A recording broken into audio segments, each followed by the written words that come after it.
Israel United States of అమెరికాకి ఇంకొక పక్కన ఇరాన్కి యుద్ధం జరిగే ముందు కేవలం కొన్ని గంటల ముందే ప్రైమ్ మినిస్టర్ నరేంద్ర మోడీ గారు ఇజ్రాయెల్ రాజధాని టెల్ అవీవ్ నుంచి ఇండియాలో ల్యాండ్ అవ్వడం జరిగింది.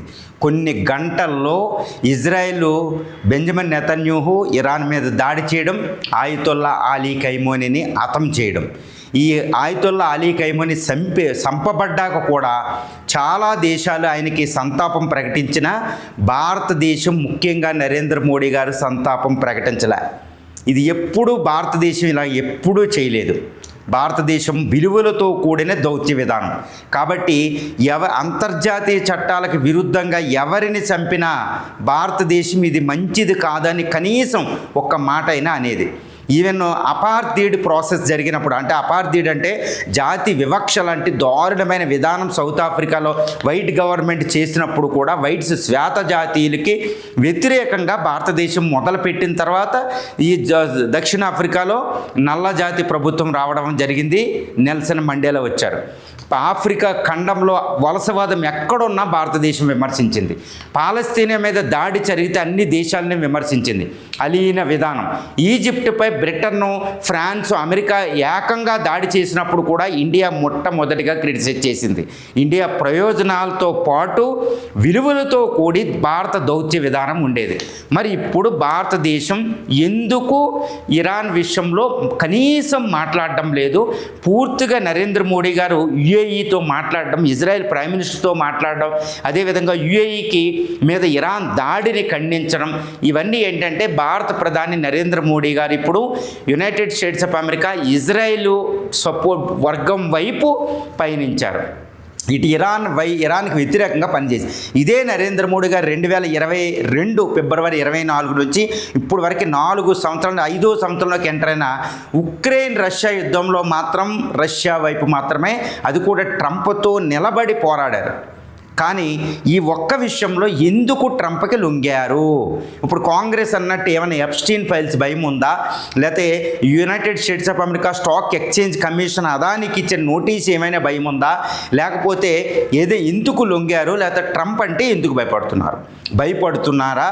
లేకపోతే యునైటెడ్ స్టేట్స్ ఆఫ్ అమెరికా అంటే భారత ప్రయోజనాలకి పెద్దపీట వేస్తున్నారా? ఇలా భారత ప్రయోజనాలంటే ముఖ్యంగా ఈ మొత్తం ఈ గల్ఫ్ కంట్రీస్లో ఇస్లామిక్ దేశాల్లో కూడా సున్నీ దేశాలే 90% పాపులేషన్ సున్నీ పాపులేషన్ ఉంటుంది. ఇరాన్ 10% షియా పాపులేషన్ ఉంటుంది. ఇరాన్ కొట్టిమిట్టాడుతున్న దేశం కాబట్టి ఇటు గల్ఫ్ కంట్రీస్ అయిన జీసీసీ అంటే సౌదీ అరేబియా నేతృత్వంలోని బహ్రెయిన్, ఖతార్, యుఏఈ, ఈ కువైట్, ఈ రిపబ్లిక్సే మనకి ట్రేడ్కి మన ఎక్కువ మంది ప్రవాస భారతీయులు ఉండడం, ఎక్కువ ఆయిల్ వచ్చేది అన్నీ అక్కడి నుంచే ముఖ్యం. దానివైపే ఇజ్రాయెల్ ఆల్మోస్ట్ ఇప్పుడు ఉంది. కాబట్టి ఇజ్రాయెల్ అమెరికా వర్గం తీసుకుంటే మనకి ఆయిల్ వచ్చే అవకాశం ఉంది. వెనిజులా చీప్ ఆయిల్ ఇది వస్తుంది. అక్కడ భారతీయులకి రక్షణ ఇవ్వగలుగుతాం 90 లక్షలకి. ఇలాంటి ప్రయోజనాలకి ప్రైమ్ మినిస్టర్ మోడీ ఎక్కువ ప్రయోజనం ఇస్తున్నారు అనేది మనకు అర్థమవుతుంది. కానీ అదే టైంలో భారత దౌత్య విధానంలో చాలా ముఖ్యమైన ఒక పాయింట్ విలువలతో కూడిన దౌత్య విధానం. ఇది ఇండియా భారత సంస్కృతికి నిలువుటెత్తు అర్థం గుర్తుపెట్టుకోవాలి. ఎందుకంటే ఎప్పుడూ కూడా భారతదేశం విలువలు వదిలేసి భారత దౌత్య విధానం చేయలేదు. ఈవెన్ పివి నరసింహరావు గారిని 1991లో ఈ లుక్ ఈస్ట్ పాలసీ అంటూ భారత దౌత్య విధానానికి ఒక కొత్త విధానాన్ని ఇచ్చారు. నెహ్రూ విధానానికి, నెహ్రూయన్ ఫారెన్ పాలసీ 1947 నుంచి 1990 దాకా ఉంటే 91లో పివి గారు భారత ప్రయోజనాలకి పెద్ద పీట వేశారు. Okay, to protect the Indian interest rather than the values అని. అప్పుడే ఇజ్రాయెల్కి రికగ్నిషన్ ఎక్కువ ఇవ్వడం జరిగింది. రాయబారి కార్యాలయమే ఓపెన్ చేసేసాం న్యూఢిల్లీలో పివి గారు. ఇదంతా ఒక ఎత్తు. కానీ అదే పివి గారు విలువల్ని వదలలేదు. చాలా విషయాల్లో విలువను వదలలేదు. గల్ఫ్ యుద్ధం వీటిల్లో ఇండియా చాలా న్యూట్రల్ స్టాన్స్ తీసుకుంది. కానీ ఇప్పుడు దాకా మోడీ గారు ఈ మొత్తం భారత ప్రయోజనాలకే పూర్తి 100% ప్రయోజనం ఇచ్చి ప్రాముఖ్యత ఇచ్చి ఇటు ఇరాన్ని టోటల్గా వదిలేశారు. ఇది భారత దౌత్య విధానానికి, భారత సాంప్రదాయాలకి, భారత సంస్కృతికి, విశ్వగురు స్టేటస్కి భారతదేశం సూపర్ పవర్ అయ్యే క్షణంలో ఇది మంచిది కాదా అవునా అనేది చాలా పరిశీలించాలి. ఇప్పుడు పరిచయం చూడండి. ఇరాన్ అనేది ఒక 3000 years ఓల్డ్ ఉన్న పర్షియా. భారతదేశం అక్కడ మెస్పోటేమియన్ సివిలైజేషన్ ఉంటే ఇక్కడ ఇండస్ వ్యాలీ సివిలైజేషన్, సింధు నాగరికత. సంస్కృతితో మనకి అద్భుతమైన సంబంధాలు ఉన్నాయి. ద గ్రేట్ పోరస్ పురుషోత్తముడు అలెగ్జాండర్ పర్షియా మీద దాడి చేసినప్పుడు, పర్షియన్ కింగ్ని చంపేసినప్పుడు పర్షియా ద గ్రేట్ పురుషోత్తముడు పర్షియా విజిట్ చేసి, ఇప్పుడున్న ఇరాన్ విజిట్ చేసి అక్కడ రాజకుమారికి రక్షణ కల్పించారు. గుర్తుపెట్టుకోవాలి. అంటే అదే పర్షియన్ కింగ్ భారత్ మీద దాడి చేసినప్పుడు పురుషోత్తముడు తరిమి కొట్టి మళ్ళీ పర్షియాకు అద్భుతమైన సంబంధాలు పెట్టారు. ఎందుకంటే మన ఇరుగు పొరుగు దేశం. ఇలా వేల సంవత్సరాల నుంచి ఒక అద్భుతమైన సంబంధాలు ఉన్న ఇరాన్ కూడా మళ్ళీ ఇప్పుడు కాదండి, అమెరికా 250 సంవత్సరాలే, తర్వాత 1000 సంవత్సరాలు 100 సంవత్సరాల తర్వాత అమెరికా ఉంటుందో లేదో తెలియదు. ఎందుకంటే అది పెరిఫెరల్ అనమాట. ఎప్పుడు కల్చరల్ హాట్ స్పాట్లో ఉండదు, హాట్లో లేదు. అమెరికా ఎక్కడో పెరిఫెరల్ అనమాట. యూరోపియన్లో ఒక 10 దేశాలు కలిపితే ఆ జాతుల వల్ల అమెరికా ఫామ్ అయింది. అమెరికా మనతో ఎప్పుడు కూడా సంస్కృతి ఒక 1000 సంవత్సరాల తర్వాత అమెరికా ఉండదు. కానీ పర్షియా 3000 సంవత్సరాల నుంచి ఉంది, తర్వాత కూడా ఉంటుంది. అక్కడ రిలీజియన్తో సంబంధం లేదు మనకి. ఎన్నో అక్కడ జొరాస్ట్రియన్ ఉన్నప్పుడు ఉంది, ఇస్లాం ఉంది, క్రిస్టియానిటీ ఒకసారి వచ్చింది, ఎన్నో మతాలు వచ్చినాయి. కానీ పర్షియాతో సంబంధాలు ఉంటాయి అన్నమాట. ఒక అద్భుతమైన సంబంధాలు. ఒక రకంగా ఖైమేని కాశ్మీర్ విషయం మీద వీటి మీద గాజాతో పోల్చడం నిజమే. ఒక్కొక్కసారి యునైటెడ్ నేషన్స్ మనకు వ్యతిరేకంగా వేశారు, మనం కూడా ఇరాన్కి వ్యతిరేకంగా వేసాం.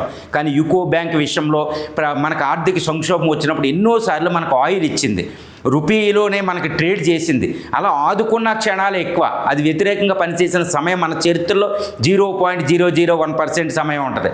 మరి ఇలాంటప్పుడు ఖైమేని చనిపోయినప్పుడు కనీసం సంతాపం తెలగపోవడం ఏంటి? ఇది విచారించదగ్గ విషయమే.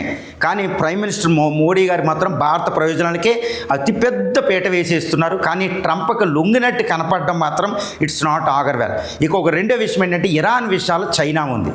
చైనా ఉన్నప్పటికీ మనం యుద్ధంలో ఇన్వాల్వ్ అవ్వకుండా ఈ ఆయతుల్లా అలీ ఖైమేని ఒక దేశ సుప్రీం లీడర్ని డైరెక్ట్గా అమెరికా అంతర్జాతీయ చట్టాలన్నీ పక్కన పెట్టి నాయకుడిని డైరెక్ట్గా చంపడం మంచిది కాదు. ఇది ఇట్స్ నాట్ ఆగర్ వెల్ అండి. ఇంటర్నేషనల్ ఆర్థిక ప్రపంచ శాంతికి మంచిది కాదు. మరి విశ్వ గురువుగా భారతదేశం కనీసం మాట అనకపోవడం మాత్రం విచారించదగ్గం. ఇది చాలా చాలా ఒక విమర్శలకు తావిస్తుంది. నరేంద్ర మోడీ గారు ఈ విషయం మీద మాట్లాడాలి. ఎందుకంటే ఒక విశ్వ గురువుగా, ఎందుకంటే ఇప్పుడు గ్లోబల్ లీడర్ అండి, భారతదేశ నాయకుడిగా నరేంద్ర మోడీ గారు ఒక విశ్వ గురువు. అంతేనా, కొంతమంది ఏమంటున్నారంటే ఈయన ఆర్ఎస్ఎస్ నుంచి ఐడియాలజీ నుంచి వచ్చారు కాబట్టి ఒక ఇస్లామిక్ వ్యతిరేకంగా ఉంటారు కాబట్టి ఈరోజు ఖైమేని కాశ్మీర్కి వ్యతిరేకంగా మాట్లాడారు కాబట్టి ఇంకా ఆయన్ని పోతే పోయాడు అనే టైప్లో వ్యక్తిత్వం ఉండడం మంచిది కాదు అనే ధోరణి కూడా కొంతమంది అక్కడ దాకా వెళ్తున్నారు. ఇప్పుడు చాలామంది చెప్పాలంటే ఇస్లామిక్ కొంతమంది నాయకులు ఏంటి వీళ్ళేంటి వెళ్తున్నారు. కానీ భారతదేశంలో కూడా ఆయతుల్లా అలీ ఖైమేని ఆ విధంగా మరణించినట్టు అమెరికా చేతిలో ఏదో సద్దాం హుసేను, గడాఫీ, ఈ రీసెంట్గా మజ్జురో, ఈయన ఇలా ఒక దేశ నాయకుడిని డైరెక్ట్గా టార్గెట్ చేస్తే రేపొద్దున ఇంకా ఎలాంటి నాయకుల్ని ఎందుకు టార్గెట్ చేయదు? ఎలాంటి ట్రంప్ ఆయనకు అలాంటి లైసెన్స్ ఇవ్వడం మంచిది కాదు. కాబట్టి భారతదేశం లాంటి దేశాలు ఇటు రష్యా, చైనా లాగా మనం కూడా మాట్లాడినప్పుడే ప్రపంచ దేశాల్లో మనం విశ్వగురు స్టేటస్ ఇస్తాం. అంతేగాని ఏదో ఒక శాటిలైట్ స్టేట్, అమెరికాకి ఒక శాటిలైట్ స్టేట్ లాగా తమ ప్రయోజనాలనే రక్షించుకుంటుంది ఇండియా, ఏదైనా వదిలేస్తుంది ఫ్రెండ్స్ని, అదే ధోరణి రేపొద్దున గ్లోబల్ సూపర్ పవర్ అవ్వబోతున్నాం. ప్రతి చిన్న దేశం నుంచి ప్రతి దేశం మనం నమ్మగలిగితేనే మనం గ్లోబల్ లీడర్షిప్లో ఉంటాం. మరి ఈ విషయంలో ఇండియా ఏం చేస్తుంది, నరేంద్ర మోడీ గారు ఏ విధంగా దీన్ని ఇప్పుడు నష్టపరిహారాన్ని ఎలా పూరిస్తారో మనం చూడాలి.